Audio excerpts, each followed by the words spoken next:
Hello. Today we are at the Hidromek facility, one of the most important centers for construction machinery manufacturing. Hidromek, one of the world's well-known construction equipment manufacturers, was founded in Ankara in 1978.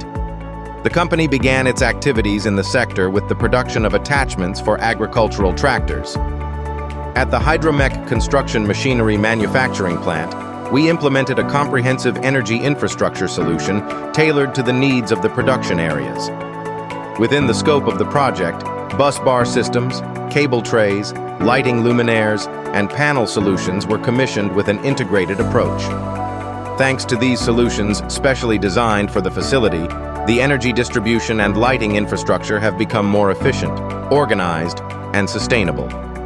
Throughout the implementation process, our expert engineering team and experienced field staff played an active role on site, ensuring the safe and trouble-free commissioning of the systems.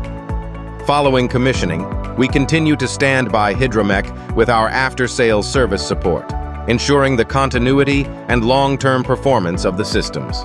See you in the next project. Future together.